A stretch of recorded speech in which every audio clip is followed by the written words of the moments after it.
Sebelum ceritanya dimulai, silahkan tulis di kolom komentar dari mana saja teman-teman yang menonton cerita ini. Dan jangan lupa like dan subscribe agar channel ini bisa semakin berkembang dan mempersembahkan cerita yang lebih menarik. Lampu kristal di ruang keluarga itu memancarkan cahaya temaram, memantul-mantul di atas permukaan meja marmer yang dingin. Di salah satu sudut ruangan yang luas dan mewah ini, Sarah duduk dengan canggung di sofa bludru berwarna krem. Gaun batik halus yang baru dibelinya terasa seperti secon skin, menempel erat pada tubuhnya yang sedikit gemetar. Di hadapannya, duduk tegak seorang wanita parubaya dengan tatapan mata setajam elang Ratna, ibu dari Andi, suaminya. Pertemuan ini adalah pertemuan pertama Sarah dengan calon ibu mertuanya. Beberapa minggu sebelumnya, di sebuah acara amal yang sederhana, Sarah, seorang gadis desa lulusan sekolah dasar yang bekerja sebagai penjaga toko batik kecil, tanpa sengaja bertemu dengan Andi, seorang pria mapan dan anak tunggal dari keluarga terpandang di kota ini. Andi, dengan senyumnya yang hangat dan tatapan matanya yang teduh, berhasil meluluhkan hati Sarah yang sederhana dan polos. Cinta tumbuh di antara mereka, bagai setangkai melati yang merekah di tengah hiruk-pikuk kota. Namun, kebahagiaan Sarah terasa seperti gelembung sabun yang rapuh saat ia menginjakan kaki di rumah megah keluarga Andi. Rumah ini, dengan pilar-pilar kokoh dan taman yang luas menghijau, terasa seperti dunia lain baginya. Dan kini, di ruang keluarga yang dingin ini, ia berhadapan dengan tembok tinggi bernama Ratna. "Jadi, kamu ini, Sarah?" ujar Bu Ratna, suaranya datar tanpa ekspresi. Ia meneliti Sarah dari ujung rambut hingga ujung kaki, seolah Sarah adalah barang antik yang perlu diklasifikasi. "Andi bilang kamu bekerja di toko batik. Lulusan SD, ya?" Sarah menelan ludah, berusaha mempertahankan senyum sopan di bibirnya yang mulai terasa kering. "Iya, Bu. Setelah lulus SD, saya langsung membantu ibu saya di rumah. Beberapa tahun belakangan ini, saya bekerja di toko batik milik Pak Harjo." Terdengar dengusan kecil dari Bu Ratna. Ia menyandarkan punggungnya di sofa, tangannya yang dihiasi beberapa cincin berlian melambai-lambai di udara. "SD, menarik. Andi ini anak saya satu-satunya. Kami membesarkannya dengan susah payah, memberikan pendidikan terbaik. Dia lulusan universitas ternama, karirnya juga bagus. Terus terang saja, saya agak terkejut dengan pilihannya." Jantung Sarah mencelos mendengar kalimat itu. Ia berusaha untuk tidak menunjukkan rasa sakit yang tiba-tiba menyeruak di dadanya. "Saya mengerti, Bu. Saya memang tidak memiliki latar belakang pendidikan yang tinggi. Tapi saya sangat mencintai Andi. Dan saya akan berusaha sebaik mungkin untuk menjadi istri yang baik untuknya." Bu Ratna tertawa sinis, sebuah suara yang lebih terdengar seperti gesekan logam. "Cinta? Itu omong kosong anak muda. Yang penting itu bibit, bebet, bobot. Keluarga kita ini sudah terpandang sejak dulu. Saya ingin menantu yang setidaknya setara dengan kita, yang bisa membawa nama baik keluarga, bukan malah." Bu Ratna menggantung kalimatnya, tatapannya merendahkan. "Yah, sudahlah." Sarah merasakan pipinya memanas. Kata-kata Bu Ratna bagai anak panah yang menancap tepat di jantungnya. Ia berusaha untuk tidak meneteskan air mata di hadapan wanita ini. Andi selalu menggambarkan ibunya sebagai wanita yang lembut dan penyayang. Tapi wanita di hadapannya ini terasa dingin dan kejam. "Ibu," sebuah suara bariton yang familiar memecah ketegangan. Andi, dengan wajah khawatir, baru saja memasuki ruang keluarga. Ia langsung menghampiri Sarah dan menggenggam tangannya dengan lembut. "Ibu, jangan bicara seperti itu. Sarah adalah wanita yang baik. Itu sudah lebih dari cukup untukku." Bu Ratna mendengus lagi, kali ini lebih keras.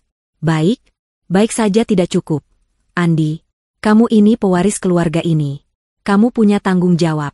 Kamu seharusnya mencari istri yang bisa membantumu dalam pergaulan, yang bisa diajak bicara soal bisnis, bukan hanya sekadar penjaga toko." Sarah menundukkan kepalanya, air matanya akhirnya lolos dan membasahi tangannya yang digenggam Andi. Ia merasa begitu kecil dan tidak berharga di ruangan yang megah ini. Semua mimpi dan harapan tentang pernikahan yang bahagia tiba-tiba terasa seperti pasir yang terlepas dari genggaman. Andi merangkul bahu Sarah dengan erat. "Ibu, aku mohon. Jangan sakiti Sarah. Aku mencintainya. Dan aku yakin, seiring berjalannya waktu, ibu akan melihat betapa hebatnya dia." "Melihat betapa hebatnya seorang lulusan SD," sindir Bu Ratna tajam. "Apa hebatnya? Membuat kopi yang enak? Menyapu rumah dengan bersih? Itu semua pembantu juga bisa." Kata-kata itu bagai tamparan keras di wajah Sarah. Ia memberanikan diri untuk menatap Bu Ratna, Air mata berlinang di matanya namun dengan sorot tekad yang mulai menyala. Mungkin benar, Bu, saya hanya lulusan SD. Saya tidak punya gelar atau kekayaan seperti keluarga ibu. Tapi saya punya hati yang tulus, dan saya punya kemauan untuk belajar dan berusaha. Saya mungkin tidak bisa membicarakan bisnis dengan Andi sekarang, tapi saya berjanji, saya akan belajar. Saya akan melakukan apapun untuk menjadi istri yang pantas untuk Andi dan menantu yang bisa ibu banggakan. Bu Ratna menatap Sarah dengan tatapan meremehkan. Omong kosong. Orang sepertimu mana bisa berubah? Kamu pikir dengan modal kemauan saja cukup untuk masuk ke dunia kami? Saya akan buktikan, Bu, jawab Sarah dengan suara bergetar namun penuh keyakinan. Saya akan buktikan bahwa latar belakang pendidikan tidak menghalangi seseorang untuk sukses dan membanggakan keluarga. Ibu boleh meremehkan saya sekarang, tapi suatu hari nanti, ibu akan melihat saya berdiri tegak dan ibu akan bangga memiliki saya sebagai menantu. Ucapan Sarah menggantung di udara, memenuhi ruang keluarga yang tadinya dingin dengan bara tekad yang membara dalam hati seorang wanita sederhana. Di balik air mata dan rasa sakit hatinya, Sarah diam-diam mengukir sebuah janji. Janji untuk membuktikan kepada Bu Ratna, dan kepada dirinya sendiri, bahwa ia lebih dari sekadar seorang lulusan SD. Bahwa di dalam dirinya tersembunyi kekuatan dan potensi yang suatu hari nanti akan bersinar terang, mengalahkan segala keraguan dan penghinaan yang kini ia terima. Malam itu, Sarah pulang dengan hati yang terluka namun juga dipenuhi dengan tekad yang membaja. Kata-kata Bu Ratna terus terngiang di telinganya, menjadi cambuk yang memacu semangatnya. Ia tahu, jalan yang menantinya tidaklah mudah. Akan ada banyak rintangan dan hinaan yang harus ia hadapi. Namun, ia juga tahu, ia tidak sendirian. Andi mencintainya, dan cinta itu akan menjadi kekuatannya. Dan di lubuk hatinya yang paling dalam, Sarah menyimpan janji tersembunyi itu, sebuah bara kecil yang suatu hari nanti akan menjadi api yang membakar kesombongan dan membuka mata dunia. 3 bulan berlalu. Sarah kini resmi menjadi nyonya Andi, tinggal di rumah megah mertuanya yang terasa lebih seperti istana es daripada sebuah rumah. Janji tersembunyi yang ia tanamkan pada malam pertemuan pertama masih membara, menjadi satu-satunya sumber kehangatan di tengah dinginnya perlakuan Bu Ratna. Pernikahan mereka berlangsung sederhana, tanpa resepsi mewah seperti yang biasa diadakan oleh keluarga terpandang lainnya.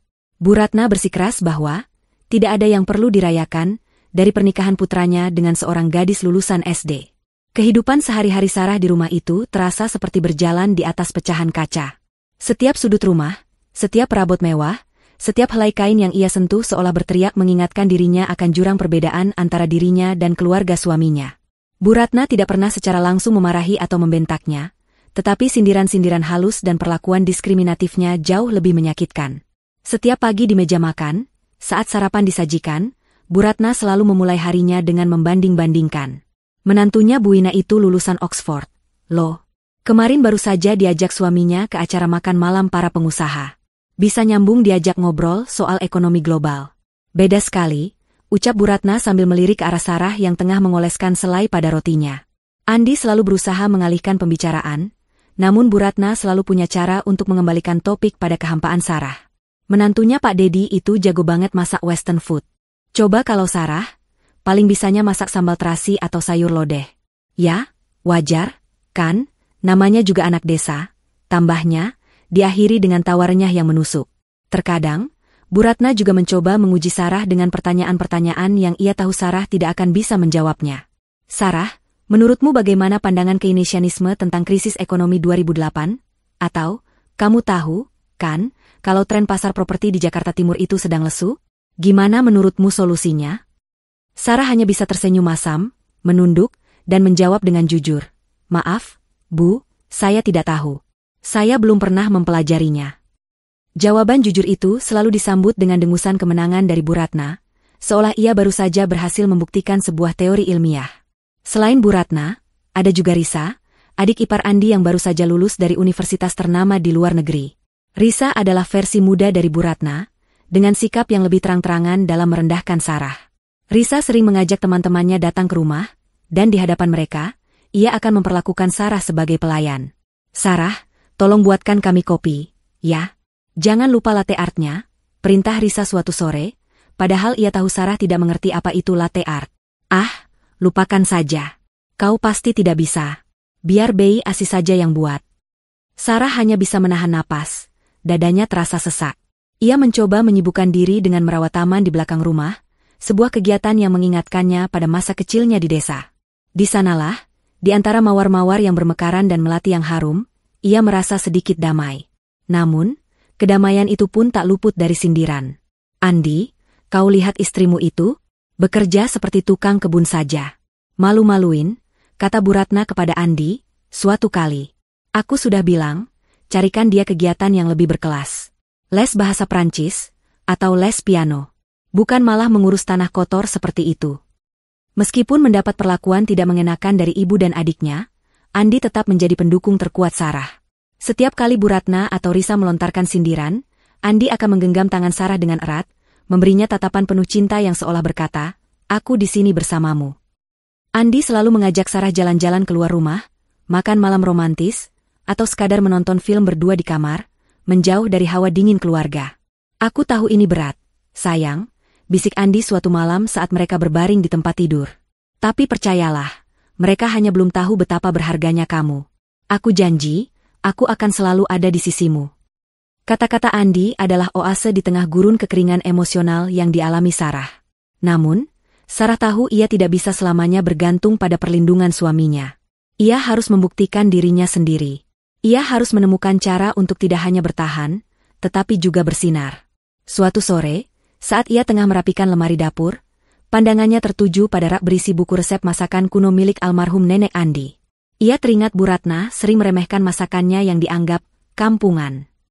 Sarah teringat salah satu resep yang ia pernah lihat di internet, kue tradisional modern. Ide ini mulai berputar di kepalanya. Ia teringat kue-kue tradisional yang sering dibuat ibunya di desa, kue-kue yang sederhana namun penuh cita rasa. Ia mulai mencoba-coba resep, memodifikasinya dengan bahan-bahan yang lebih modern. Dapur yang tadinya ia hindari karena selalu diawasi Bu Ratna, kini menjadi ruang eksperimennya. Awalnya, kue-kue buatannya tidak berhasil. Ada yang terlalu bantat, ada yang gosong. Namun, kegagalan itu tidak membuatnya menyerah. Setiap kegagalan memberinya pelajaran baru. Ia membeli buku-buku resep, menonton video tutorial di internet, dan mencatat setiap detail dengan teliti. Bu Ratna dan Risa menganggapnya aneh. "Buat apa sih kamu repot-repot di dapur? Memangnya kita kekurangan makanan sampai harus bikin kue sendiri?" sindir Risa. Namun, Sarah tidak peduli. Ia terus melanjutkan, dengan semangat yang membara. Di dapur itu, di tengah wangi mentega dan tepung, Sarah menemukan titik balik. Ia sadar, ia tidak harus menjadi seperti menantu Bu Ina atau menantu Pak Dedi. Ia hanya perlu menjadi dirinya sendiri, menjadi Sarah yang terbaik, dan membuktikan bahwa seorang lulusan SD bisa menciptakan sesuatu yang lebih dari sekadar skill membuat kopi. Satu malam, setelah serangkaian percobaan yang gagal, Sarah berhasil membuat satu loyang kue tradisional yang sempurna. Kue putu ayu yang lembut dengan topping kelapa parut yang gurih. Baunya menyebar ke seluruh rumah, bahkan membuat Andi, yang sedang bekerja di ruang kerjanya, keluar untuk melihat. "Ini, harum sekali, sayang," puji Andi, matanya berbinar. Ia mencicipi kue itu, dan senyum lebar terukir di wajahnya. "Ini enak sekali, Sarah. Jauh lebih enak dari kue-kue yang dibeli di toko." Pujian dari Andi terasa begitu manis, seolah menghapus semua sindiran yang ia terima. Di tengah ketidakpedulian Bu Ratna dan Risa, Sarah menemukan kebahagiaan kecil dari keberhasilan pertamanya. Di dapur itu, Sarah tidak lagi merasa sebagai menantu yang diremehkan. Ia adalah seorang seniman, menciptakan karya dengan tangannya sendiri, dengan sepenuh hati. Dan ia tahu, ini hanyalah permulaan. Perjalanan untuk membuktikan diri masih panjang, namun ia sudah menemukan jalannya. Di balik setiap kue yang ia buat, ia merajut sebuah mimpi baru, sebuah tekad yang takkan pernah padam. Dapur di rumah megah itu kini menjadi laboratorium rahasia Sarah. Setiap hari, setelah memastikan semua pekerjaan rumah selesai dan Bu Ratna serta Risa sibuk dengan kegiatan sosial mereka, Sarah akan menyelinap ke dapur. Ia tidak lagi hanya mencoba-coba resep, tetapi mulai bereksperimen dengan serius. Dengan berbekal buku resep warisan dan tutorial dari internet, Sarah mengolah kue-kue tradisional yang ia kenal sejak kecil menjadi sajian modern yang memikat. Kue lapis legit yang biasanya hanya memiliki satu warna, ia beri sentuhan warna-warni alami dari ekstrak buah naga atau pandan. Kue putu ayu yang sederhana ia hias dengan taburan keju atau coklat. Ia juga mencoba membuat bolu gulung dengan isian selai nanas buatan sendiri. Aroma harum dari kue-kue itu seringkali menyebar ke seluruh penjuru rumah, membuat Bei Asih, sang asisten rumah tangga, tersenyum kagum. "Nyonya Sarah, wangi sekali.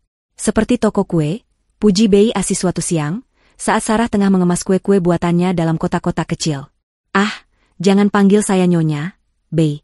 Panggil saja Sarah. Ini cuma iseng-iseng saja, kok, jawab Sarah, meski di dalam hatinya ia merasakan gelombang kebahagiaan. Andi, yang pulang kantor lebih awal hari itu, terkejut melihat meja makan penuh dengan kue-kue cantik. Ia mencicipi satu persatu dengan wajah penuh kekaguman. Sayang, ini luar biasa. Setiap kue punya rasa yang unik. Ini bukan cuma iseng-iseng, ini bakat, puji Andi sambil memeluk Sarah dari belakang. Kamu harus seriusin ini. Andi mulai menyarankan Sarah untuk menjual kue-kuenya. Ia bahkan menawarkan diri untuk menjadi pembeli pertama. Aku akan bayar, kok, seperti pelanggan lainnya. Aku akan bawa kue ini ke kantorku besok, biar teman-temanku bisa mencicipi, ujar Andi penuh semangat. Mendengar ide itu, Sarah merasa jantungnya berdebar kencang. Ia tahu, ini adalah kesempatan emas untuk membuktikan diri. Ia bisa menghasilkan uang sendiri, tidak lagi bergantung pada uang bulanan dari Andi yang selalu ia gunakan dengan hati-hati. Ini adalah langkah pertama menuju kemandirian yang ia impikan. Keesokan harinya, Andi membawa beberapa kotak kue ke kantornya. Reaksi dari teman-temannya di luar dugaan. Mereka semua memuji rasa dan tampilan kue-kue buatan Sarah. Dalam waktu singkat, pesanan mulai berdatangan. Awalnya hanya 1 atau 2 loyang, lalu menjadi belasan loyang dalam seminggu. Sarah mulai kewalahan. Ia harus membagi waktu antara mengurus rumah, memenuhi pesanan, dan menyembunyikan semua kegiatannya dari Bu Ratna. Dapur kini bukan lagi laboratorium, melainkan medan perang. Tepung dan gula seringkali berceceran, dan Sarah harus membersihkannya dengan sangat teliti agar tidak meninggalkan jejak. Kotak-kotak kue ia sembunyikan di dalam lemari pakaian, dan uang dari hasil penjualan ia simpan di dalam celengan keramik yang dulu ia beli di sebuah pasar tradisional. Suatu sore, saat Sarah tengah membungkus kue pesanan, Risa muncul di dapur. Ia baru saja pulang dari kegiatan arisannya. Pandangannya langsung tertuju pada tumpukan loyang dan peralatan membuat kue yang berantakan. Kau sedang apa, Sarah? Dapur berantakan sekali seperti kapal pecah, tanya Risa, nadanya penuh sindiran. Ia mendekat dan mengintip ke dalam kotak yang sedang Sarah tutup. Kue? Oh, jadi sekarang kau jadi tukang kue, ya? Pantas saja selalu bau mentega di rumah ini. Sarah berusaha menjelaskan, aku cuma iseng, Risa. Ada teman Andi yang pesan beberapa loyang. Risa tertawa sinis. Teman Andi? Memangnya siapa yang mau beli kue dari lulusan SD sepertimu? Kue apa pula ini? Putu Ayu? Bolu gulung? Kue-kue kampung seperti ini tidak laku di Jakarta.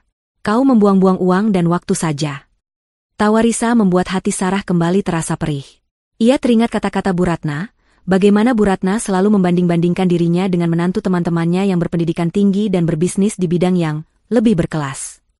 Tidak lama kemudian, Bu Ratna muncul di dapur. Ia menatap Risa yang tertawa dan Sarah yang menunduk malu. Risa segera mengadu, Ibu, lihat ini. Kakak ipar kita mau jadi tukang kue. Dia pikir bisa kaya dari jualan kue kampung. Bu Ratna menatap Sarah dengan tatapan tajam, lalu pandangannya jatuh pada kue-kue di atas meja. Ia mengambil sepotong kue bolu gulung, menciumnya, lalu melemparkannya kembali ke dalam kotak. Andi itu punya uang, Sarah. Seharusnya kau belajar mengurus rumah, bukan malah membuat dapur berantakan seperti ini. Kau membuang-buang bahan makanan yang harganya mahal. Cukuplah kau menjadi istrinya yang baik, tidak perlu sok-sokan berbisnis. Kau pikir modal kemauan saja cukup? Kau bahkan tidak tahu bagaimana membuat pembukuan, bagaimana cara mengelola uang, atau bagaimana cara mencari pasar. Orang seperti kamu, hanya akan membuat diri sendiri malu. Cercah Bu Ratna, suaranya menusuk hingga ke relung hati Sarah. Sarah merasakan air matanya menggenang. Ia berusaha menahan agar air matanya tidak jatuh di hadapan dua wanita yang selalu meremehkannya itu. Andi, yang baru saja masuk ke dapur, melihat kejadian itu. Ia segera menghampiri Sarah dan memeluknya. Ibu, Risa, jangan bicara seperti itu. Sarah tidak membuang-buang uang. Justru dia mendapatkan uang dari membuat kue ini. Teman-teman di kantorku semua suka. Mereka bahkan memesan lagi, bela Andi. Sarah berbakat, Bu. Ibu seharusnya mendukungnya, bukan malah menjatuhkannya. Bu Ratna mendengus. Dukung? Mendukung apa? Mendukungnya menjadi tukang kue? Kalau sampai ada teman-teman arisanku yang tahu, aku bisa ditaruh di mana mukaku? Cukuplah kau menikah dengan anak desa, jangan kau tambahi lagi dengan statusnya sebagai tukang kue. Malu. Andi menatap ibunya dengan tatapan penuh kekecewaan. Ia lalu menuntun Sarah keluar dari dapur, menuju ke kamar mereka. Di dalam kamar, Andi menenangkan Sarah, membiarkannya menangis hingga puas di pelukannya. Jangan dengarkan mereka, sayang. Mereka hanya iri. Mereka tidak tahu betapa hebatnya kamu, bisik Andi. Ide bisnis kue ini sudah bagus. Kita akan cari cara agar kamu bisa melakukannya dengan tenang. Aku akan membantumu. Kita buktikan ke mereka bahwa seorang lulusan SD bisa sukses dengan caranya sendiri. Ucapan Andi bagai vitamin bagi jiwa Sarah yang rapuh. Air matanya berhenti mengalir. Tatapan matanya yang tadi sendu kini kembali menyala, dipenuhi tekad yang semakin membaja. Ia tahu, jalan yang ia pilih tidak akan mulus. Ejekan, hinaan, dan tantangan akan selalu ada. Namun, dengan dukungan suaminya, ia tidak akan menyerah. Ide bisnis kue tradisionalnya, yang awalnya ditertawakan dan diremehkan, kini menjadi satu-satunya harapan untuk membuktikan diri.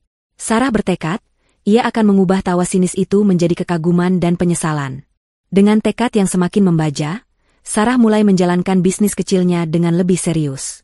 Dukungan penuh dari Andi, baik secara moral maupun finansial, menjadi bahan bakar utama baginya. Diam-diam, Andi membelikan Sarah beberapa peralatan membuat kue yang lebih modern, seperti mixer berkapasitas besar dan oven listrik yang lebih canggih, yang ia simpan di dalam gudang belakang rumah agar tidak ketahuan oleh Bu Ratna.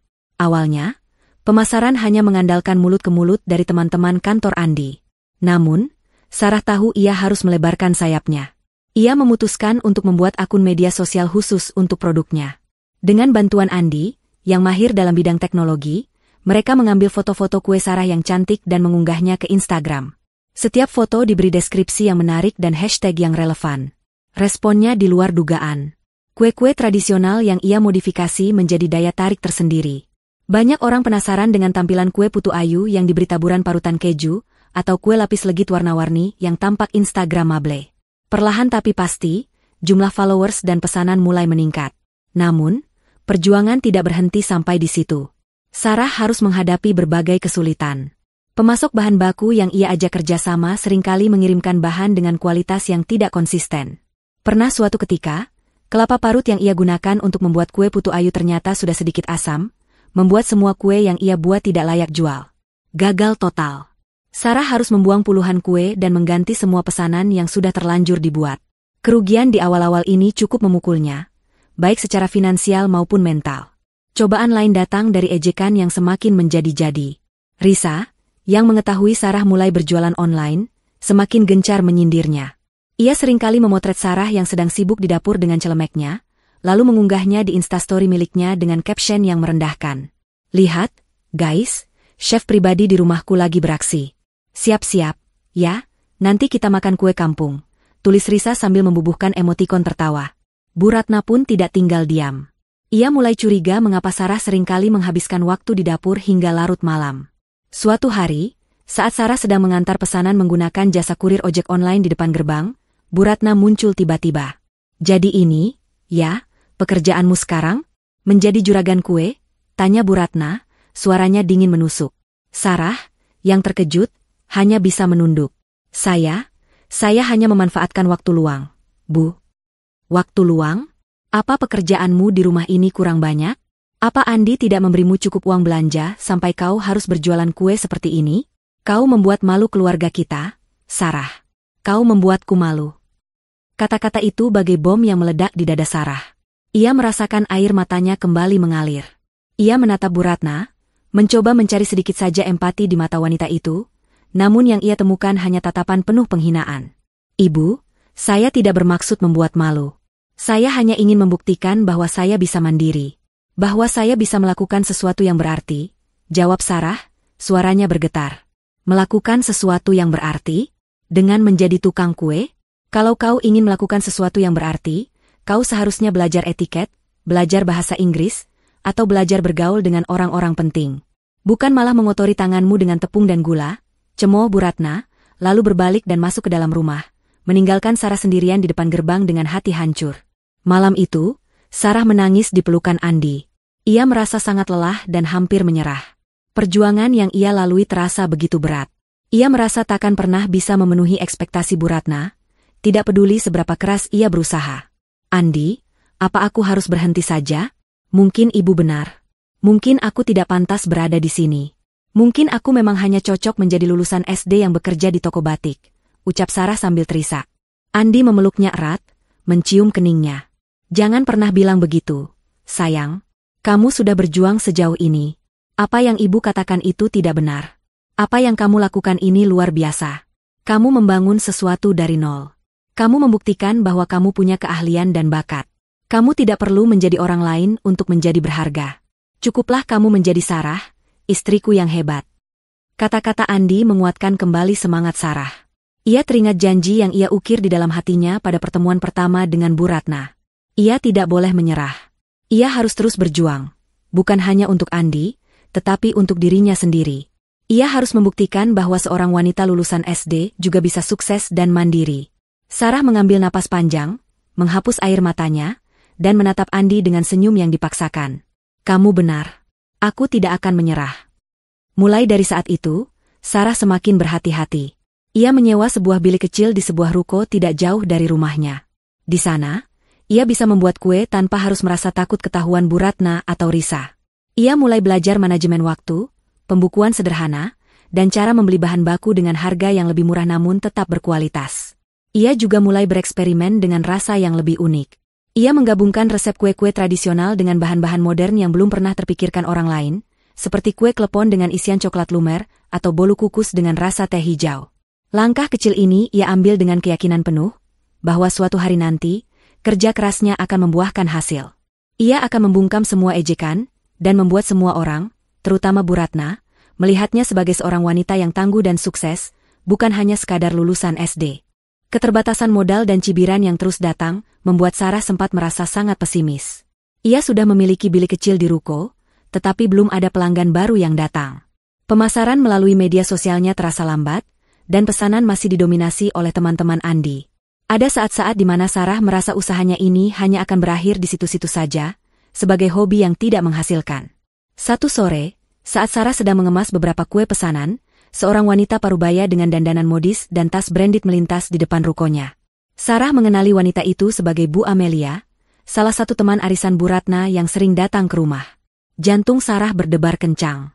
Ia segera menutupi kue-kue di atas meja dengan kain, berharap Bu Amelia tidak melihatnya.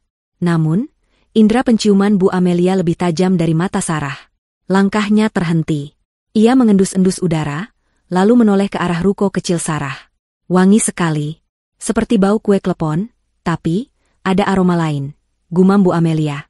Ia lalu melangkah masuk ke dalam ruko, membuat Sarah terperanjat. Permisi, Bu, sapa Sarah, berusaha tersenyum ramah. Bu Amelia menatap Sarah, alisnya mengernyit. Loh, kamu, bukannya kamu menantunya Ratna? Namanya, siapa, ya? Sarah, Bu, jawab Sarah, menundukkan kepalanya, malu. Iya, Sarah. Sedang apa kamu di sini? Bukannya kamu harusnya ada di rumah? Ratna bilang kamu hanya lulusan SD, tidak mungkin sedang bisnis. Selidik Bu Amelia. Sarah menelan ludah. Ia tahu, kabar ini pasti akan sampai ke telinga Bu Ratna, dan ia tidak tahu apa yang akan terjadi selanjutnya. Ia tidak punya pilihan lain selain jujur. Saya sedang merintis usaha kecil, Bu. Jualan kue-kue tradisional yang saya modifikasi. Bu Amelia menatap sekeliling ruko kecil itu, lalu matanya jatuh pada kotak-kotak kue yang sudah dikemas. Boleh saya lihat? Dengan tangan gemetar, Sarah membuka salah satu kotak. Di dalamnya, tersusun rapi kue lapis legit warna-warni yang menggoda. Di kotak lain, ada kue putu ayu dengan taburan keju, dan di kotak lainnya lagi ada klepon isi coklat lumer. Bu Amelia mengambil satu potong kue klepon, mencicipinya, dan matanya langsung terbelalak. Ini, enak sekali. Rasa kleponnya otentik, tapi isian coklat lumer ini, unik. Manisnya pas, tidak bikin enek, puji Bu Amelia. Ia lalu mencicipi kue lapis legit, dan lagi-lagi, ia dibuat kagum. Teksturnya juga lembut.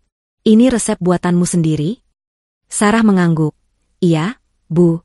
Saya coba-coba sendiri. Luar biasa. Bu Amelia mengambil beberapa kue lagi dan membungkusnya. Saya ambil semua yang ada di sini. Berapa harganya? Sarah menyebutkan harga yang ia patok dengan ragu-ragu. Bu Amelia tanpa basa-basi langsung membayar dengan uang tunai. Sebelum pergi, Ia berkata, "Tadi saya sedang mencari kue untuk acara arisan. Untung saya mampir ke sini. Kamu harus kirimkan katalog kue lengkapmu ke saya. Nanti saya sebarkan ke teman-teman. Kue-kue seperti ini pasti laku keras di kalangan arisan kami." Sarah hanya bisa terpaku di tempat, tidak percaya dengan apa yang baru saja terjadi. Salah satu teman arisan Bu Ratna, yang seharusnya menjadi musuhnya, kini menjadi pelanggan pertamanya yang paling berpengaruh. Ia merasa seperti mendapat keajaiban. Perkataan Bu Amelia, luar biasa, terus terngiang-ngiang di telinganya, menjadi titik balik kecil yang memberikan semangat baru. Esok harinya, Bu Amelia benar-benar menepati janjinya.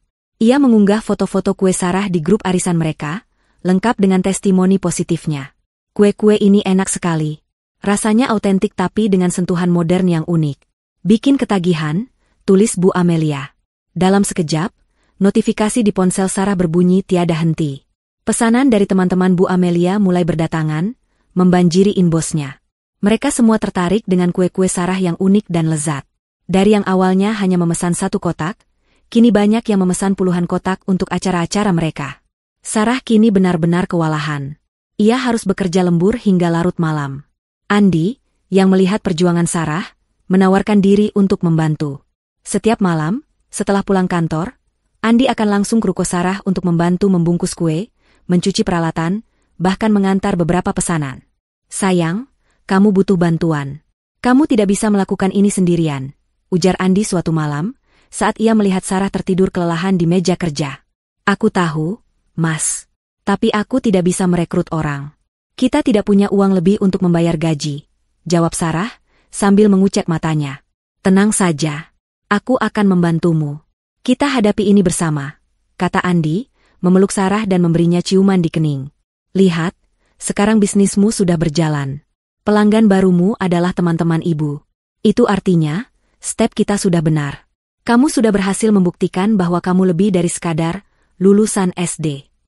Sekarang, kita tinggal tunggu saatnya untuk melangkah lebih jauh." Pujian dan dukungan dari Andi kembali menjadi kekuatan bagi Sarah. Ia menyadari, meski jalannya masih panjang, ia sudah berhasil melewati satu rintangan besar. Kepercayaan diri Sarah mulai tumbuh. Tawa sinis Risa dan sindiran tajam Bu Ratna kini terasa seperti suara dari masa lalu yang semakin pudar. Di dalam bilik ruko kecil itu, Sarah menemukan jati dirinya, dan ia berjanji pada dirinya sendiri, ia tidak akan pernah kembali ke dalam bayang-bayang kehinaan. Ia akan terus maju, membangun bisnisnya, dan suatu hari nanti, ia akan membuktikan kepada semua orang, terutama Bu Ratna, bahwa seorang lulusan SD pun bisa menjadi seorang pengusaha sukses. 1 bulan berlalu sejak Bu Amelia menjadi pelanggan setia sekaligus promotor tanpa dibayar untuk kue-kue Sarah.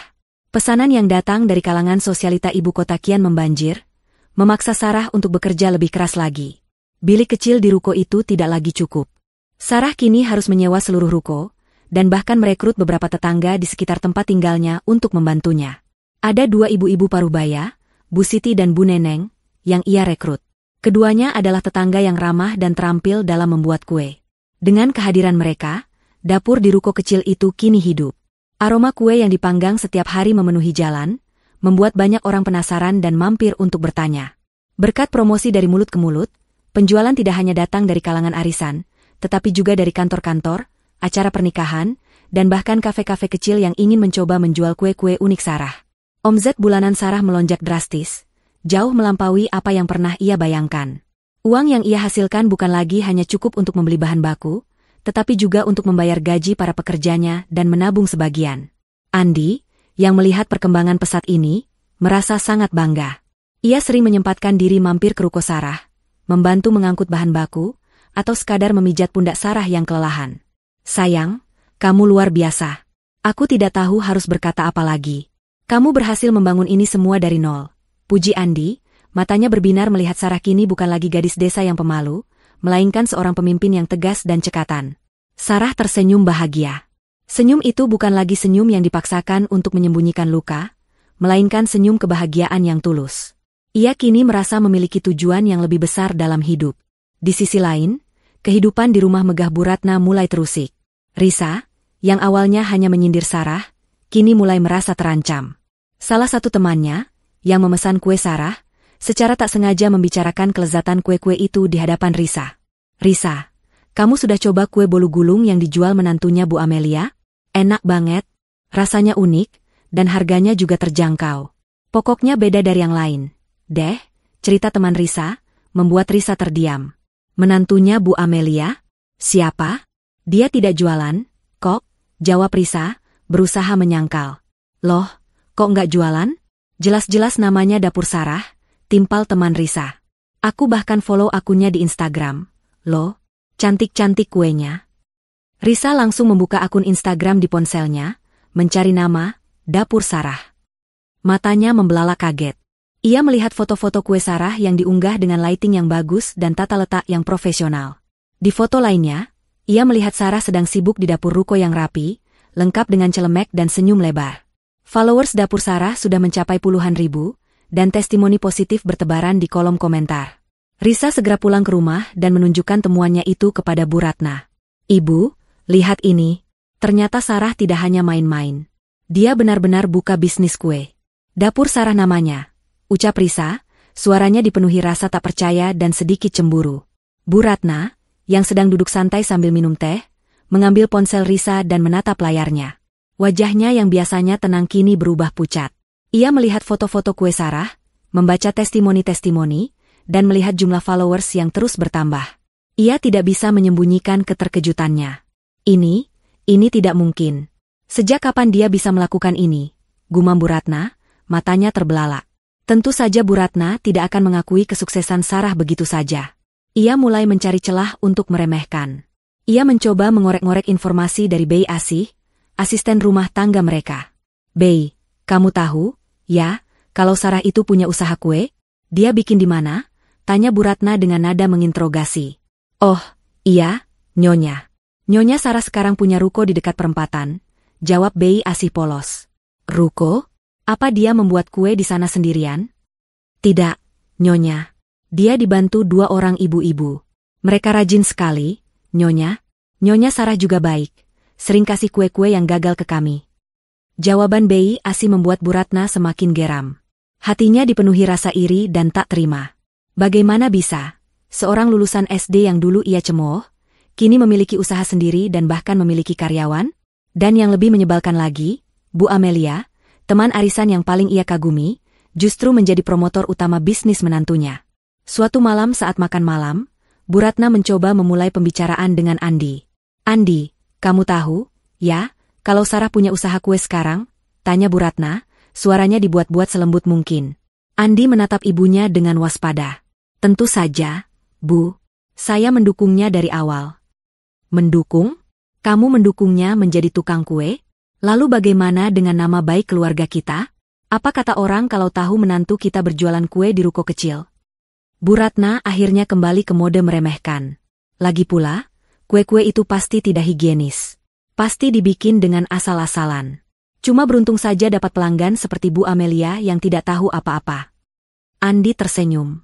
Justru karena Bu Amelia tahu apa-apa, Bu, makanya dia suka. Ibu Amelia itu pengusaha sukses. Dia pasti tahu mana produk yang berkualitas dan mana yang tidak. Dan untuk masalah kebersihan, saya jamin kue Sarah sangat higienis. Saya sendiri yang belikan semua peralatan barunya, Bu. Jawaban Andi membuat Bu Ratna terdiam. Ia tidak bisa membantah.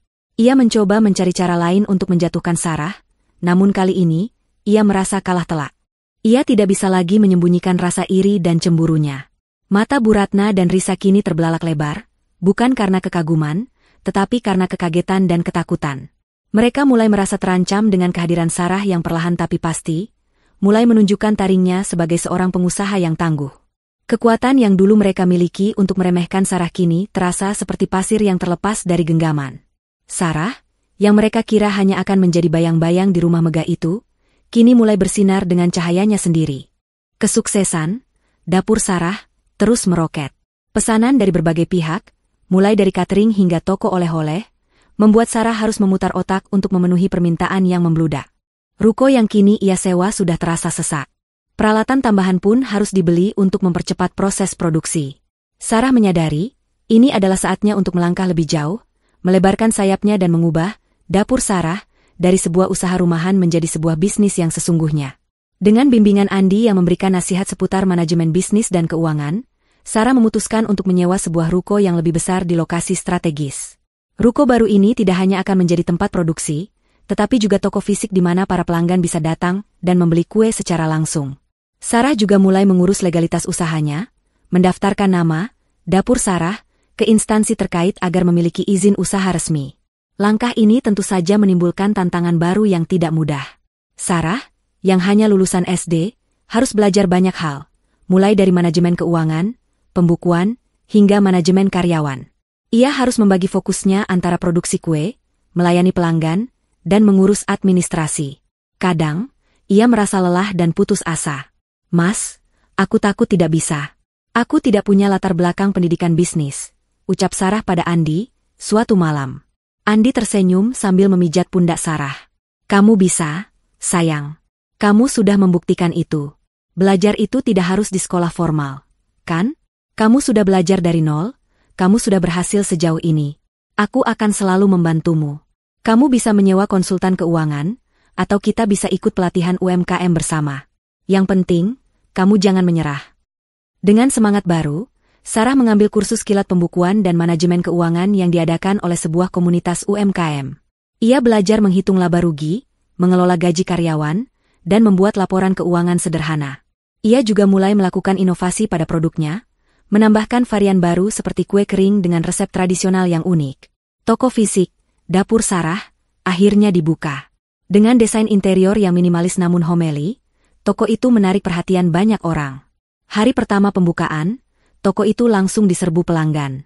Aroma harum kue yang baru matang menyebar ke seluruh jalan, memikat setiap orang yang lewat. Namun, di balik kesuksesan itu, tantangan yang lebih besar mulai muncul, persaingan pasar. Setelah dapur Sarah menjadi viral, banyak kompetitor yang mulai meniru produknya. Kue lapis warna-warni dan klepon isi coklat mulai bermunculan di berbagai toko. Harga yang ditawarkan pun lebih murah. Sarah merasakan dampaknya. Beberapa pelanggan lama mulai berpindah ke kompetitor karena harga yang lebih murah. Sarah merasa frustrasi. Ia menyadari, ia harus mempertahankan kualitas dan inovasi agar tetap unggul. Di tengah situasi ini, ada satu kejadian tak terduga yang membuat Sarah terkejut. Risa, adik iparnya, secara tak sengaja bertemu Sarah di salah satu kafe di pusat perbelanjaan. Risa, yang awalnya ingin menghindari Sarah, terpaksa menyapa saat Sarah memanggil namanya. "Risa, sedang apa di sini?" sapa Sarah ramah. Risa terpaksa tersenyum. "Aku sedang bertemu teman." "Kamu sendiri?" "Aku sedang bertemu konsultan branding untuk bisnisku," jawab Sarah. Risa menatap Sarah dengan tatapan tidak percaya. Sarah kini tampak berbeda. Pakaiannya lebih rapi dan modis, perhiasannya lebih elegan, dan aura kepercayaan dirinya memancar. Ia tidak lagi tampak seperti gadis pemalu yang selalu menunduk. "Bisnis? Oh, maksudmu toko kue itu? Apa masih laku?" sindir Risa, mencoba mengembalikan situasi seperti semula. "Aku lihat sekarang banyak, loh, yang jual kue seperti punyamu, bahkan harganya lebih murah. Kamu nggak takut bangkrut?" Sarah tersenyum, senyum yang tulus dan penuh keyakinan. "Aku tidak takut, Risa. Karena aku yakin, setiap produk itu punya nilai. Aku tidak hanya menjual kue, tapi juga kualitas dan inovasi. Aku yakin, setiap orang yang pernah makan kue dapur Sarah pasti tahu bedanya." Risa terdiam, tidak bisa membantah. Ia melihat bagaimana Sarah kini mampu berbicara tentang bisnis dengan lugas, sesuatu yang dulu ia dan ibunya anggap mustahil. Ia merasa sedikit terancam. Sarah, yang dulu diremehkan, kini tampak lebih sukses darinya. Di sisi lain, Bu Ratna, yang selalu mengikuti perkembangan Sarah dari jauh melalui gosip-gosip teman arisannya, juga merasa sangat geram. "Kamu tahu, anak menantu si Ratna itu sudah buka toko.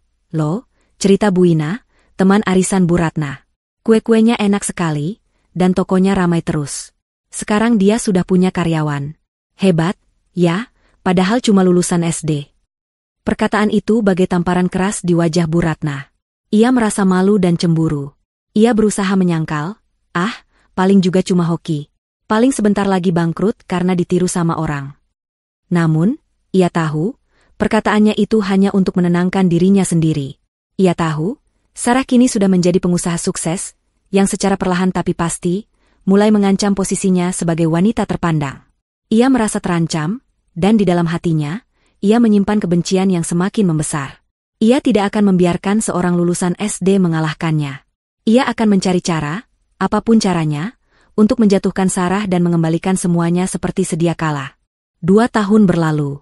Dapur Sarah, kini tidak lagi hanya sekadar ruko kecil. Sarah telah berhasil membuka 2 cabang di lokasi strategis yang berbeda di kota itu. Karyawannya pun bertambah menjadi puluhan orang. Kue-kue tradisional dengan sentuhan modernnya telah menjadi tren. Namanya menjadi buah bibir, tidak hanya di kalangan arisan sosialita, tetapi juga di kalangan para pengusaha kuliner.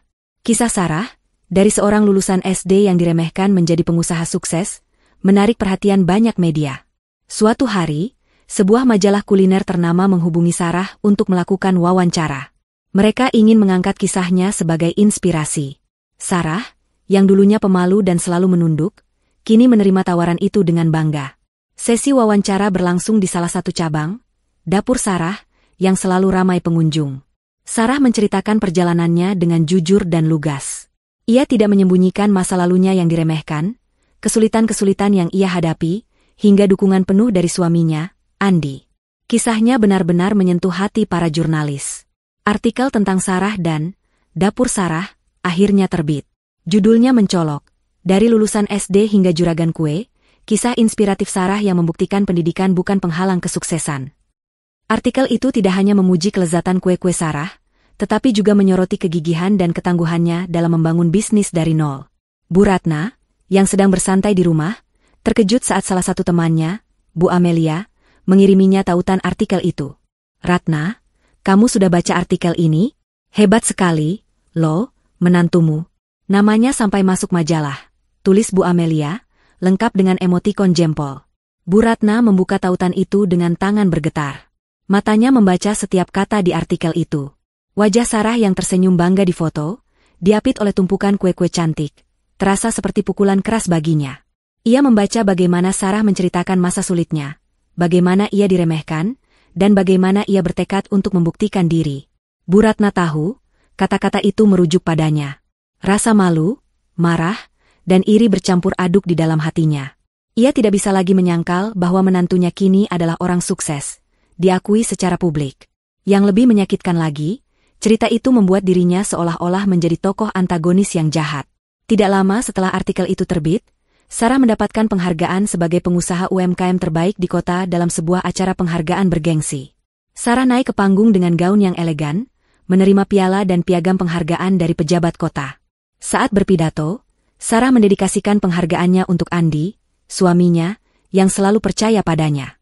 Malam itu, di rumah megah Bu Ratna, suasana sangat tegang. Bu Ratna dan Risa menonton liputan acara penghargaan itu di televisi. Mereka melihat Sarah berdiri di panggung, wajahnya berseri-seri, senyumnya penuh kemenangan.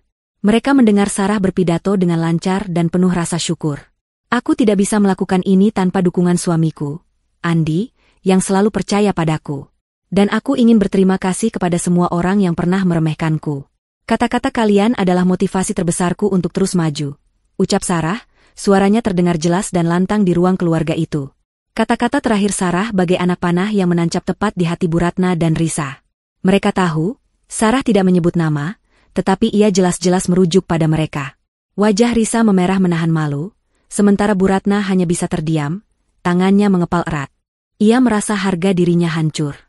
Menantu yang dulu ia anggap tidak sepadan, kini jauh lebih sukses darinya. Bu Ratna, yang terbiasa menjadi pusat perhatian dan dipuja di lingkungan sosialnya, kini harus menelan pil pahit. Ia mulai merasa terancam, bukan hanya secara sosial, tetapi juga secara ekonomi. Beberapa teman arisannya mulai membicarakan kesuksesan Sarah di depan Bu Ratna, membuat Bu Ratna semakin merasa kecil. Ratna, kamu hebat, ya, punya menantu seperti Sarah. Jarang-jarang ada menantu yang bisa sukses sampai begitu. Dia sudah kaya raya sekarang. Loh, ujar Bu Santi, salah satu teman arisan Bu Ratna yang selalu iri padanya. Perkataan itu membuat Bu Ratna merasa seolah seluruh dunia menertawakannya. Ia merasa terpojok. Ia mulai membenci kesuksesan Sarah. Ia tidak bisa menerima kenyataan bahwa wanita yang dulu ia remehkan kini berada di puncak. Sementara ia, dengan segala kekayaan dan latar belakangnya, harus hidup dalam bayang-bayang kesuksesan menantunya. Bu Ratna dan Risa kini mulai merasa cemas. Mereka melihat bagaimana Sarah, dengan ketenangannya, telah berhasil membangun kerajaan bisnisnya sendiri. Mereka menyadari, mereka tidak bisa lagi menjatuhkan Sarah dengan kata-kata. Mereka harus mencari cara lain. Di balik wajah tenangnya, Bu Ratna menyimpan dendam yang semakin membesar. Ia bertekad untuk mencari celah, apapun celahnya, untuk menjatuhkan Sarah. Ia ingin membuktikan kepada semua orang bahwa seorang lulusan SD tidak akan pernah bisa menjadi lebih baik darinya. Beberapa bulan setelah Sarah mendapatkan penghargaan, Bu Ratna dan Risa mengorganisir sebuah acara amal besar di rumah mereka. Acara ini bukan hanya untuk menggalang dana, tetapi juga sebagai ajang pamer kekayaan dan status sosial mereka di hadapan para kolega dan teman arisan. Bu Ratna ingin membuktikan bahwa ia dan keluarganya masih menjadi yang teratas, jauh di atas menantunya yang hanya juragan kue. Semua tamu yang datang adalah orang-orang penting. Pengusaha, pejabat, dan sosialita berkelas hadir dengan pakaian mewah mereka. Di tengah acara, saat semua orang berkumpul di ruang utama, Bu Ratna mengambil mikrofon. Selamat malam hadirin sekalian. Terima kasih sudah hadir di acara amal ini. Izinkan saya memperkenalkan keluarga saya. Ini putra saya, Andi, dan ini menantu saya, Sarah, ucap Bu Ratna, suaranya terdengar ramah di depan umum, tetapi matanya menatap Sarah dengan dingin. Sarah, ayo ke sini sebentar. Dengan ragu, Sarah melangkah maju, berdiri di samping Andi. Ia tahu, ada sesuatu yang tidak beres. Nah, ini dia, menantu saya, Sarah. Kalian mungkin sudah tahu dari majalah, kan? Bahwa dia adalah pengusaha kue yang sukses. Lanjut Bu Ratna dengan nada yang dibuat-buat bangga. Tapi, jangan salah sangka. Keberhasilan Sarah ini tidak lepas dari dukungan kami. Kami yang memberinya modal, kami yang mengizinkannya membuka usaha di ruko, dan kami yang memperkenalkan dia ke teman-teman kami. Sarah terkejut mendengar ucapan Bu Ratna. Pernyataan itu adalah kebohongan besar. Ia tahu, Bu Ratna sedang berusaha mengambil alih kredit atas kesuksesannya dan meruntuhkan citranya di mata orang lain. Andi, yang berdiri di sampingnya, juga mengepalkan tangan, menahan amarah. Bu Ratna melanjutkan, jadi, jangan anggap remeh pendidikan. Pendidikan itu penting. Meskipun Sarah hanya lulusan SD, untungnya dia punya kami, keluarga yang berpendidikan, yang bisa mengarahkannya ke jalan yang benar. Kalau tidak, pasti usahanya sudah bangkrut dari dulu. Seketika, bisik-bisik mulai terdengar di antara para tamu. Beberapa orang tampak mengangguk setuju, sementara yang lain menatap Sarah dengan tatapan simpati. Bu Ratna tersenyum puas, merasa berhasil merendahkan Sarah di depan semua orang. Namun, Sarah tidak tinggal diam. Ia sudah bukan lagi gadis pemalu yang selalu menunduk. Ia sudah menjadi seorang pengusaha yang tangguh. Dengan keberanian yang tiba-tiba muncul, Sarah mengambil mikrofon dari tangan Bu Ratna. Maaf, Ibu. Tapi saya rasa ada sedikit kesalahpahaman, ucap Sarah, suaranya lantang dan jelas, mengejutkan semua orang di ruangan itu. Bu Ratna menatap Sarah dengan mata melotot, namun Sarah tidak peduli. Ia kini menatap lurus ke arah para tamu. Saya ingin meluruskan, bahwa apa yang saya raih hari ini adalah hasil dari kerja keras saya sendiri. Saya memulai semuanya dari nol. Dari bilik kecil, dengan modal yang saya kumpulkan dari uang sisa belanja bulanan. Saya tidak pernah mendapatkan modal dari siapapun, selain dukungan moral dari suami saya, Andi, jelas Sarah. Terdengar suara, oh, dari para tamu. Bu Ratna berusaha merebut kembali mikrofon, tetapi Sarah menghindarinya. Saya tidak mengatakan ini untuk mencari simpati. Saya mengatakan ini untuk memberikan penghormatan kepada semua orang yang berjuang. Pendidikan memang penting, tapi ketulusan, kerja keras, dan kemauan untuk belajar jauh lebih penting. Saya mungkin hanya lulusan SD, tapi saya berhasil menciptakan lapangan kerja untuk puluhan orang. Lanjut Sarah, lalu ia menatap Bu Ratna. Dan saya bangga akan hal itu. Bu Ratna, yang kini wajahnya memerah menahan malu dan amarah, akhirnya berhasil merebut mikrofon. Sudah cukup.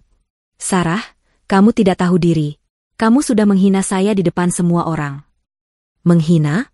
Saya hanya mengatakan kebenaran, Bu. Saya hanya ingin orang lain tahu bahwa saya bisa berdiri di sini, bukan karena bantuan Ibu, tetapi karena perjuangan saya. Dan saya rasa, itu jauh lebih membanggakan, balas Sarah, dengan tatapan mata yang penuh keyakinan. Saat itulah, suara sorakan dan tepuk tangan meriah datang dari para tamu. Bu Amelia, yang juga hadir di acara itu, melangkah maju dan memeluk Sarah. Kamu luar biasa, Sarah. Saya bangga padamu. Bu Ratna dan Risa hanya bisa berdiri mematung, melihat Sarah kini menjadi pusat perhatian. Mereka kalah telak. Konfrontasi itu bukan hanya membuat Bu Ratna malu, tetapi juga membuat citranya di hadapan para kolega hancur. Banyak yang kini menatapnya dengan tatapan tidak percaya, menganggapnya sebagai wanita angkuh yang tidak menghargai perjuangan orang lain. Malam itu, di dalam kamarnya, Bu Ratna menangis. Bukan karena sedih, melainkan karena marah dan malu. Rencana untuk merendahkan Sarah justru berbalik menjadi bumerang yang menghancurkan dirinya sendiri. Ia tidak bisa lagi menghadapi kenyataan bahwa seorang lulusan SD yang dulu ia remehkan, kini telah melampaui dirinya dalam segala hal. Di sisi lain, Sarah dan Andi merayakan kemenangan kecil mereka. Sarah tidak merasa bangga karena berhasil mempermalukan Bu Ratna, tetapi ia merasa lega. Ia akhirnya berhasil membuktikan dirinya, tidak hanya melalui kesuksesan bisnisnya, tetapi juga melalui keberaniannya untuk berbicara di depan umum. Ia akhirnya berhasil memecahkan belenggu yang selama ini mengikatnya. Kemenangan itu adalah kemenangan sejati. Kemenangan yang bukan hanya tentang kekayaan, tetapi juga tentang harga diri. Pasca konfrontasi di acara amal, hubungan antara Sarah dan Bu Ratna memasuki babak baru yang penuh ketegangan. Peristiwa itu menyebar luas di kalangan sosialita dan kolega Bu Ratna, membuat citranya yang selama ini kokoh mulai retak. Bu Ratna, yang terbiasa dihormati dan disegani, kini kerap mendapat tatapan sinis dan bisik-bisik di belakangnya. Ia merasa terasingkan, dan rasa malu itu perlahan menggerogoti keangkuhannya. Seolah takdir berbalik, di saat Bu Ratna terpuruk, bisnis keluarga mereka mulai menghadapi masalah finansial. Perusahaan properti milik keluarga Andi mengalami kerugian besar akibat salah investasi yang dilakukan oleh Bu Ratna dan Risa. Mereka terlalu gegabah dalam membeli lahan di lokasi yang tidak strategis, tanpa melakukan riset pasar yang mendalam. Mereka pikir, dengan nama besar keluarga, setiap investasi pasti akan berhasil. Kerugian itu semakin diperparah dengan sikap Bu Ratna yang boros. Ia tetap mempertahankan gaya hidup mewah, tidak mau mengakui bahwa kondisi finansial keluarga sedang tidak baik. Ia terus berbelanja barang-barang branded, pergi ke salon mahal, dan mengorganisir acara-acara yang menguras biaya. Sementara itu, Risa juga tetap menghamburkan uang untuk liburan mewah dan pesta-pesta bersama teman-temannya. Andi, yang sebenarnya sudah lama mencium gelagat ini, mencoba mengingatkan Bu Ratna untuk lebih berhati-hati. Namun, Bu Ratna selalu menepisnya. Kau tidak tahu apa-apa, Andi. Aku dan adikmu sudah lebih dulu mengurus bisnis ini. Kita baik-baik saja, jawab Bu Ratna dengan sombong. Bu Ratna dan Risa tidak menyadari, mereka sedang berada di ambang kehancuran. Puncaknya, datanglah surat dari bank yang menyatakan bahwa aset-aset mereka, termasuk rumah megah yang mereka tempati, akan disita jika mereka tidak segera melunasi hutang dalam waktu 1 bulan. Malam itu, di ruang keluarga yang dulu menjadi saksi bisu penghinaan terhadap Sarah, kini dipenuhi tangisan dan kepanikan. Bu Ratna histeris, sementara Risa hanya bisa duduk diam, wajahnya pucat pasi. Mereka tidak pernah membayangkan akan jatuh sejatuh ini. Bagaimana ini, Andi? Bagaimana bisa? Kita tidak punya uang sebanyak itu, teriak Bu Ratna, air mata membasahi pipinya yang keriput. Andi hanya bisa menghela napas. Aku sudah bilang, Bu, untuk tidak membeli lahan itu. Aku sudah bilang, untuk lebih bijak dalam berinvestasi. Tapi ibu tidak pernah mendengarkanku. Tapi ini rumah kita, Andi, ini warisan bapakmu. Kamu tidak bisa membiarkan rumah ini disita. Aku tidak bisa berbuat apa-apa, Bu. Semua aset sudah terikat dengan hutang. Tabunganku juga tidak cukup untuk menutupi semua kerugian ini, jawab Andi, suaranya terdengar putus asa. Di tengah kepanikan itu, Sarah datang membawa segelas air putih untuk Bu Ratna. Sarah, yang mendengar semua percakapan itu dari kamarnya, merasa iba. Namun, ia juga teringat semua penghinaan yang pernah ia terima. Ia mencoba menenangkan hatinya, meyakinkan dirinya bahwa ini adalah konsekuensi dari perbuatan mereka. Bu Ratna, yang melihat kehadiran Sarah, tiba-tiba menatapnya. Matanya yang sembab kini dipenuhi sorot putus asa. Sarah, kamu kan punya uang banyak sekarang? Bisnismu sukses. Kamu pasti punya tabungan banyak, kan? Tolong kami, Sarah, tolong selamatkan rumah ini. Permintaan itu mengejutkan Sarah. Wanita yang dulu selalu meremehkannya, kini memohon-mohon padanya. Sarah menatap Bu Ratna, lalu menatap Andi. Ia tahu, ia punya uang yang cukup. Bisnisnya sudah sangat sukses. Namun, ia tidak bisa begitu saja memberikan uangnya. Ia ingin Bu Ratna menyadari kesalahannya terlebih dahulu. Maaf, Bu. Saya tidak bisa, jawab Sarah dengan tenang. Jawaban itu bagai petir di siang bolong bagi Bu Ratna. Kenapa? Kenapa tidak bisa? Kamu tega melihat kami diusir dari rumah ini? Kamu tega melihat suamimu kehilangan rumah keluarganya? Bukan begitu, Bu. Tapi saya rasa, Ibu dan Risa perlu merasakan konsekuensinya. Saya tidak mau Ibu dan Risa berpikir bahwa semua masalah bisa diselesaikan dengan uang. Saya ingin Ibu dan Risa belajar dari kesalahan ini, jawab Sarah, suaranya tetap tenang namun tegas. Andi, yang mendengar jawaban Sarah, tersenyum bangga. Ia tahu, Sarah bukan hanya cerdas dalam berbisnis, tetapi juga bijak dalam bersikap. Bu Ratna tidak bisa berkata-kata lagi. Ia hanya bisa menangis, menundukkan kepalanya, dan menyadari betapa kecil dan tidak berdayanya ia di hadapan Sarah. Ia menyadari, selama ini ia hanya mengandalkan nama besar dan kekayaannya, sementara Sarah, dengan segala keterbatasannya, berhasil membangun kerajaan bisnisnya sendiri. Ia akhirnya merasakan apa yang Sarah rasakan, yaitu penderitaan karena diremehkan dan dipandang sebelah mata. Di sisi lain, bisnis Sarah justru semakin meroket. Dengan reputasinya yang bersih dan kualitas produk yang terjamin, ia mendapatkan tawaran investasi dari sebuah perusahaan besar. Dengan uang investasi itu, Sarah berhasil membuka pabrik kecil, membuat proses produksinya menjadi lebih efisien. Ia juga berhasil membeli sebuah gedung berlantai 3 di pusat kota yang rencananya akan ia jadikan kantor pusat dan toko utama, Dapur Sarah. Berita tentang akuisisi gedung baru oleh Dapur Sarah menyebar cepat, bahkan sampai ke telinga Bu Ratna dan Risa. Mereka tidak bisa lagi menyembunyikan rasa malu dan penyesalan mereka. Di saat mereka diambang kebangkrutan, Sarah justru semakin sukses. Kontras yang begitu tajam itu membuat mereka merasa sangat kecil dan tak berarti. Mereka akhirnya sadar bahwa kesombongan mereka telah menghancurkan mereka sendiri. Waktu terus berjalan. Keluarga Bu Ratna akhirnya harus menghadapi kenyataan pahit. Rumah megah yang selama ini menjadi lambang status sosial mereka disita oleh bank. Mereka terpaksa pindah ke sebuah rumah kontrakan kecil di pinggir kota. Kehidupan yang dulunya penuh dengan kemewahan kini berbalik 180 derajat. Bu Ratna dan Risa harus belajar hidup sederhana, sebuah hal yang tidak pernah mereka bayangkan sebelumnya. Bu Ratna, yang dulunya selalu tampil dengan perhiasan dan pakaian mahal, kini hanya mengenakan daster yang sederhana. Wajahnya yang dulu selalu angkuh kini tampak lelah dan penuh kerutan. Risa, yang dulunya sering hangout di kafe-kafe mewah, kini hanya bisa berdiam diri di rumah, merasa malu dan putus asa. Di tengah keterpurukan itu, mereka menyaksikan bagaimana Sarah justru semakin bersinar. Acara peresmian kantor pusat, Dapur Sarah, disiarkan di televisi. Sarah tampak anggun dan berwibawa, berpidato di hadapan para pejabat dan pengusaha. Ia tersenyum bahagia, dikelilingi oleh karyawan-karyawannya yang bangga dan suaminya, Andi, yang selalu berada di sisinya. Pemandangan itu membuat hati Bu Ratna hancur. Ia tidak bisa lagi menyembunyikan rasa penyesalan yang mendalam. Ia teringat semua perkataan kasarnya, semua penghinaan yang ia lontarkan kepada Sarah. Ia teringat bagaimana ia menertawakan impian Sarah, bagaimana ia mencoba menjatuhkan Sarah di depan umum, dan bagaimana ia menolak permintaan maaf Sarah yang tulus. "Ibu," panggil Risa, suaranya parau. "Apakah kita pantas mendapatkan ini?" Bu Ratna menatap putrinya, air matanya mulai mengalir. "Ibu yang salah, Nak. Ibu yang sombong. Ibu yang tidak pernah menghargai Sarah.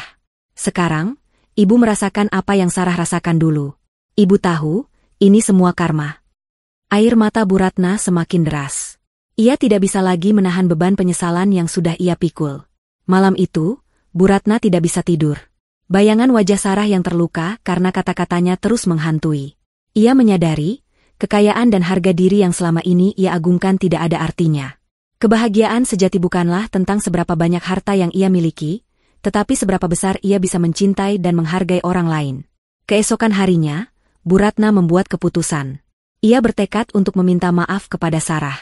Dengan langkah yang berat, ia berjalan kaki menuju kantor pusat, Dapur Sarah. Ia tidak lagi memiliki mobil, tidak memiliki supir.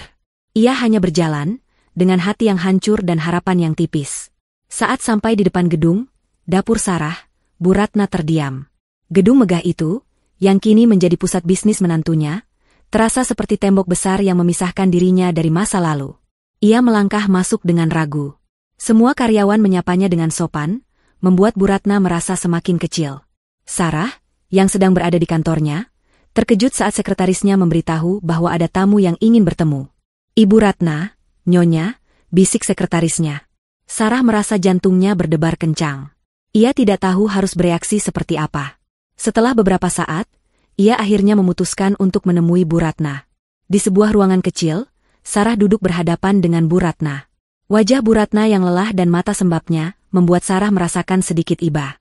"Sarah," panggil Bu Ratna, suaranya bergetar. "Ada apa, Bu?"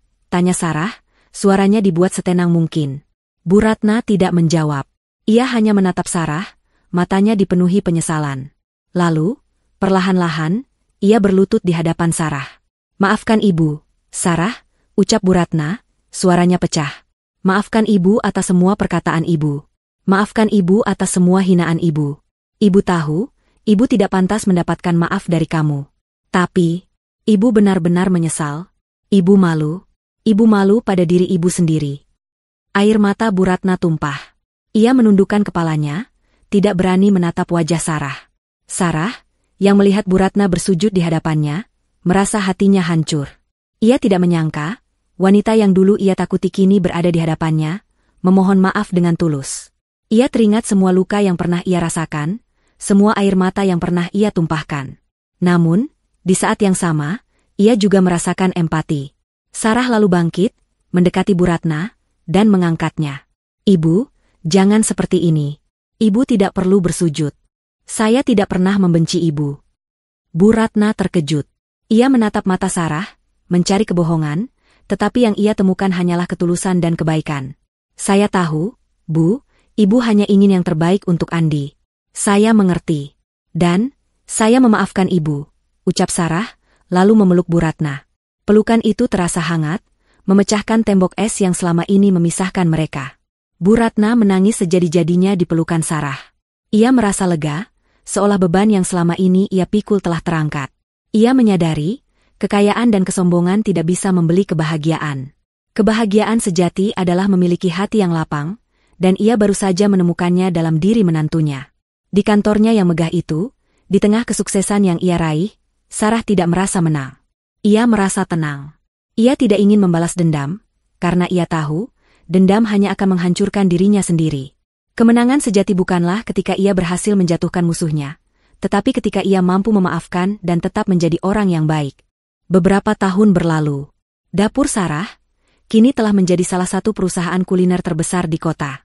Sarah, sang pendiri, tidak lagi hanya dikenal sebagai pengusaha sukses, tetapi juga sebagai filantropis yang dermawan. Ia mendirikan yayasan yang memberikan beasiswa bagi anak-anak dari keluarga tidak mampu, terutama mereka yang ingin melanjutkan pendidikan dan merintis usaha kecil. Kisah inspiratifnya selalu menjadi motivasi bagi banyak orang. Di sisi lain, kehidupan Bu Ratna dan Risa kini jauh lebih sederhana. Mereka tinggal di sebuah rumah kontrakan yang nyaman, jauh dari hiruk-pikuk kemewahan masa lalu. Bu Ratna, yang dulunya tidak pernah menyentuh pekerjaan rumah, kini menikmati aktivitas berkebun dan memasak. Sementara Risa, yang dulunya suka menghamburkan uang, kini bekerja sebagai staf administrasi di sebuah perusahaan. Meskipun hidup mereka tidak lagi bergelimang harta, mereka terlihat lebih damai dan bahagia. Suatu sore, Sarah mendatangi rumah kontrakan Bu Ratna.